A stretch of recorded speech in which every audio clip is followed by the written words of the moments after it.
आज संबंध हृदयों में नहीं, मस्तिष्क में रोपित है। बुद्धि विश्लेषण करती रहती है। संबंध बनाते हैं बुद्धि से, वो भी विवेक बुद्धि से नहीं। परस्पर एडजस्टमेंट करें तो भविष्य उज्जवल होगा।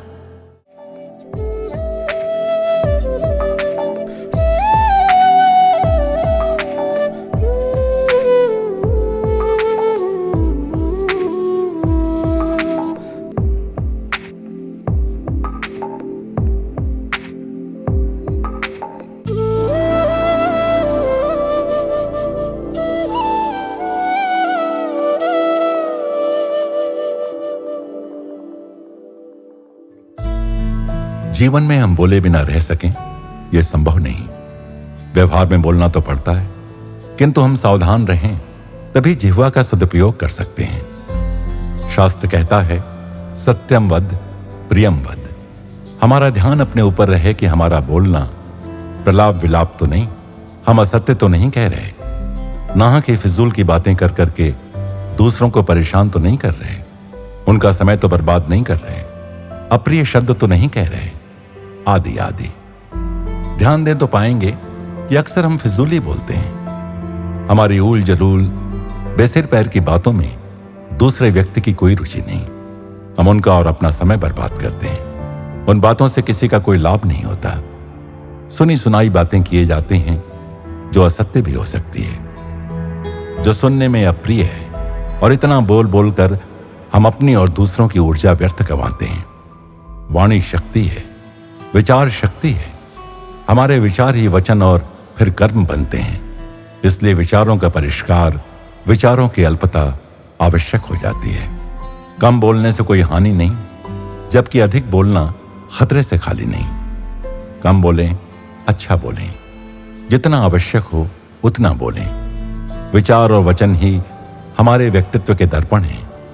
इनके शोधन से हमारे कर्म भी शुद्ध और समाज के लिए लाभप्रद होंगे, किसी न किसी के लिए प्रेरणा स्रोत बनेंगे।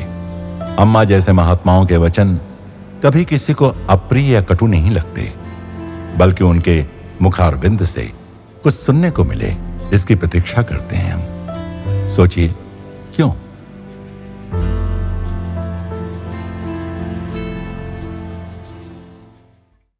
प्रेम स्वरूपी, आत्म स्वरूपी आप सबको नमस्कार। ഇന്ന് കൂടുതലും ഹൃദയം കൊണ്ടുള്ള ബന്ധമല്ല, ബുദ്ധി കൊണ്ടുള്ളതാണ്, വിവേക ബുദ്ധിയുമല്ല. അപ്പം അതുകൊണ്ട് കുറെ അഡ്ജസ്റ്റ് ചെയ്തില്ലേ മുന്നോട്ട് കുടുംബബന്ധം പോവുകയില്ല. पारिवारिक जीवन में समस्याएं स्वाभाविक हैं। पति पत्नी दो भिन्न संस्कृतियों से आते हैं। पत्नी को अलग परिवार से ससुराल लाते हैं। वो गरीब परिवार से हो तो हो सकता है उसमें हीन भावना हो, जैसे हम छोटे बच्चे को गोद लें और तभी उसे बता दें कि उसे गोद लिया है तो सबसे मिलजुल कर रहेगा। अगर बच्चे को बड़े होकर कहीं से पता चले तो बच्चा उदास हो जाता है, ऐसा होता है। असली माँ कौन है सोचकर बड़ा दुखी, बड़ा डिप्रेस्ड रहता है, जबकि छोटी उम्र में ही गोद लेकर उसे बता दें तो शायद अपनी माँ से मिलना भी ना चाहे। तो पत्नी बड़ी हो चुकी होती है जब ब्याह करके पति के घर आती है। पहले बचपन से ही बताते थे, ये घर तुम्हारा नहीं, दूसरे घर जाना है। इससे वे भीतर से तैयार रहती थी। आजकल शादी के लिए उम्र की सीमा है। नए परिवार से एडजस्टमेंट उतना ही कठिन है जितना बच्चे के लिए नई माँ को असली समझना। लड़की अपनी पुरानी आदतें, संस्कार, विचार साथ लेकर आती है।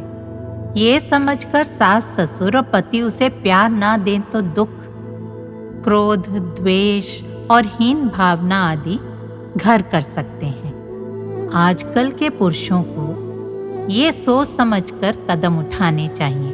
पुराने जमाने में हमारी माएं पिता की डांट फटकार सुनती होंगी, उनकी सेवा करती होंगी। आज पुरुष अपनी पत्नी से ऐसी आशा ना ही करें तो भला। अब जमाना बदल गया है।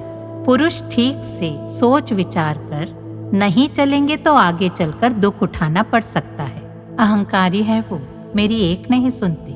मुझे तो नींद भी नहीं आती, दुख से कहते हैं। उनकी मानसिक तैयारी होनी चाहिए कि उसका स्वभाव ऐसा है, उसका पालन पोषण ऐसे हुआ है। सोचकर परस्पर एडजस्टमेंट के साथ जीवन में आगे बढ़ें। हमारी कंडीशनिंग के अनुरूप वो अपनी कंडीशनिंग बदले। ऐसी मानसिकता के साथ आगे बढ़ना मुश्किल होगा। पुरुष थोड़ा झुके तो जीवन की गाड़ी ठीक चलेगी। स्त्री तो सृष्टि की रचयिता है ना, सृष्टिकर्त्री वो है, पर आगे बढ़ते समय वो पीछे पलटकर भी देखा करे। सृष्टि उसका अनुसरण कर रही है। तो दौड़ो मत, धीरे धीरे बढ़ो, वरना माँ बच्चे के लिए अच्छी आदर्श नहीं बनेगी। वो आदर्श बनेगी तभी प्रगति होगी। यही आध्यात्मिकता की भूमिका है। आध्यात्मिकता न केवल नैतिक मूल्य बल्कि परिस्थितियों से जूझने की शक्ति भी देती है। पुराने जमाने में हमारे बड़े हमें बात बात पर लेक्चर देते थे। आज माँ बाप बच्चों को उच्च शिक्षा और अच्छी नौकरी दिलाकर शादी कर देते हैं बस, परंतु नैतिक मूल्य नहीं देते। बच्चे तदनुसार बनते हैं, किसी पर दोषारोपण नहीं। एक लड़की ने पूछा, पहले माँ बाप की फिर पति की आज्ञा, स्त्री को कहीं कोई स्वतंत्रता है? पुरुष कहीं भी जाए, हम जाएं तो शक करेंगे। कई स्त्रियां शिकायत करती हैं। अम्मा ने इस पीढ़ी को देखा है, पुरानी पीढ़ी का भी अनुभव है। बहुत लोगों के जीवन को देखा सुना है, इसलिए अम्मा ससीमताएं समझती हैं। आज संबंध हृदयों में नहीं, मस्तिष्क में रोपित है। बुद्धि विश्लेषण करती रहती है। संबंध बनाते हैं बुद्धि से, वो भी विवेक बुद्धि से नहीं। परस्पर एडजस्टमेंट करें तो भविष्य उज्जवल होगा।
कन्नौर में 21वें ब्रह्मस्थानम का प्राण प्रतिष्ठा अम्मा ने किया था।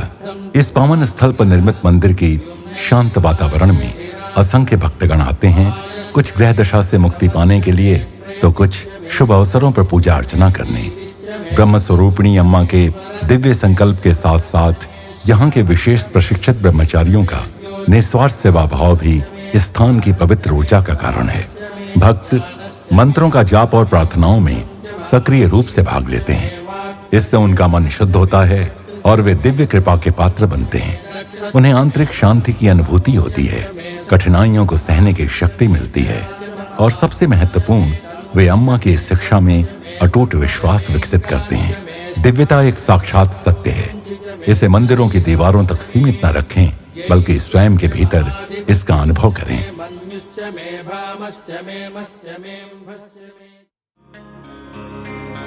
अगली सुबह कन्नौर ब्रह्मस्थानम का विशाल प्रांगण भोर से ही भक्तों से भर गया। अम्मा के आते ही सभागार प्रेम से झूम उठा।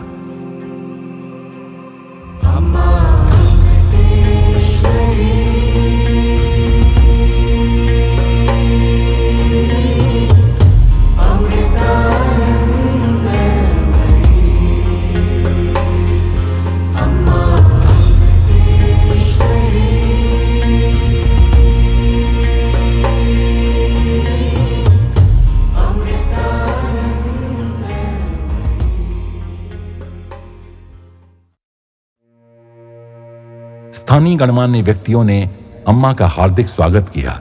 उनके श्रद्धा भाव से वही प्रेम झलक रहा था जो अम्मा संपूर्ण विश्व के हृदयों में जगाती हैं।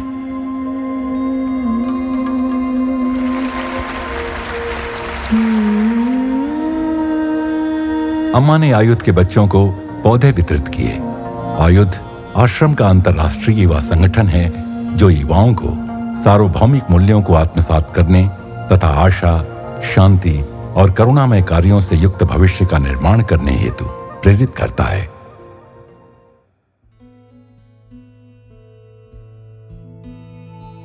जैसे ही अम्मा ने अपने बच्चों को गले लगाया, उनके चेहरों पर अद्भुत आनंद दिखाई दिया।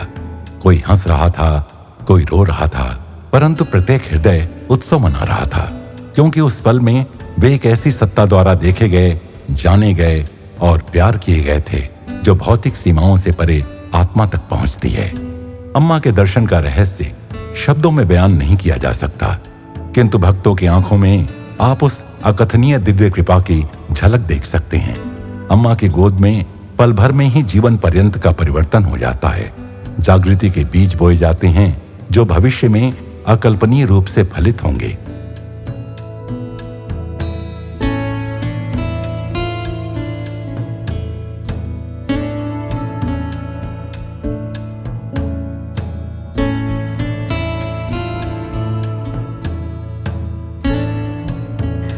അമ്മയെ പരിചയപ്പെട്ടതിന് ശേഷം എൻ്റെ ജീവിതത്തിൽ വന്ന മാറ്റം എന്ന് പറയുന്നത് अपने बचपन से ही मैं अम्मा को जानती थी और कभी कभी आश्रम की गतिविधियों में भाग लेती थी, परंतु हाई स्कूल के दिनों में जब मेरे पिता को एक भयानक दुर्घटना का सामना करना पड़ा और वे बिस्तर पर ही सीमित हो गए, तब मैंने अम्मा की असीम करुणा को वास्तव में समझा। हमारे सबसे निचले पल में अम्मा और आश्रम ने हमारा साथ दिया, मेरे पिता के इलाज और देखभाल का प्रबंध किया। मैं सोच भी नहीं सकती कि आज हम कहाँ होते यदि अम्मा उस समय हमारे साथ नहीं होती। अम्मा सिखाती हैं कि प्रेम ही संसार की सभी समस्याओं का समाधान है और निस्वार्थ सेवा इसकी शुद्धतम अभिव्यक्ति है। सेवा के लिए धन की आवश्यकता नहीं, हमारा समय, हाथों का परिश्रम या एक साधारण मुस्कान भी उपचार कर सकती है। जैसा कि अम्मा कहती हैं, एक दयालु शब्द, एक कोमल इशारा, ये भी जरूरतमंदों के लिए उपहार हैं। अम्मा के प्रत्येक कार्यक्रम में विशाल रसोई घर दिन रात सैकड़ों भक्तों को निःशुल्क भोजन परोसते हैं। अम्मा के उदाहरण से प्रेरित होकर युवा और वृद्ध स्वयंसेवक साथ मिलकर काम करते हैं। सब्जियां काटते, भोजन पकाते और आनंद पूर्वक वितरित करते हैं। यहाँ सेवा कर्तव्य से ऊपर उठकर प्रेम का प्रतीक बन जाती है।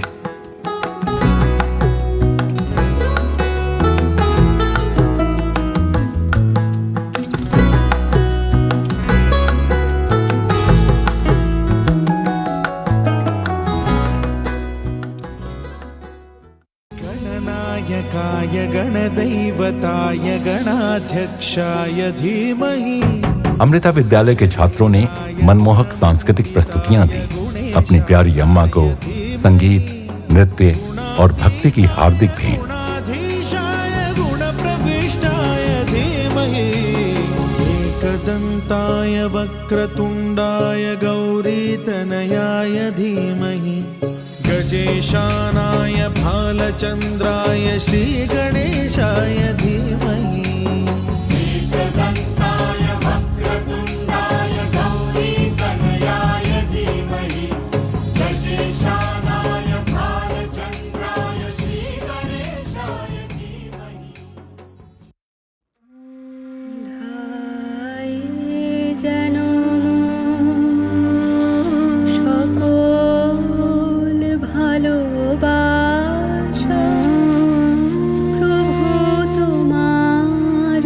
अम्मा अपने बच्चों के जीवन के प्रत्येक पड़ाव पर उनके साथ होती हैं।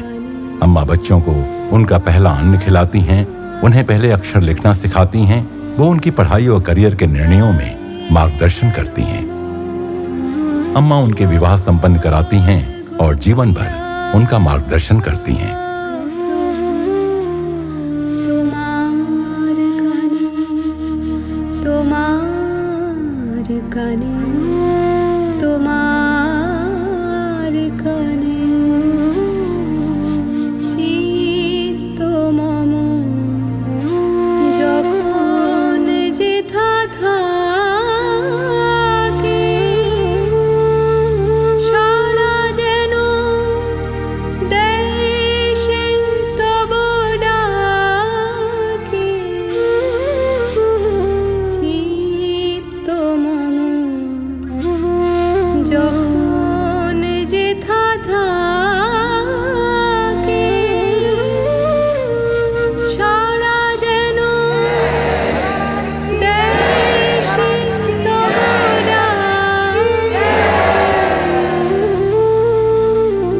अम्मा के बच्चे जानते हैं कि अम्मा उनके जीवन के प्रत्येक कदम पर उनके साथ हैं।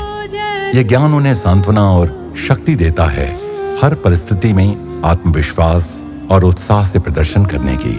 वे अम्मा के संदेश को हृदय में धारण कर इस संसार में आगे बढ़ते हैं कि वे स्वयं को जानने के लिए जन्मे हैं, ईश्वर के साथ अपनी एकता को अनुभव करने के लिए जन्मे हैं। সকল ভালোবাসা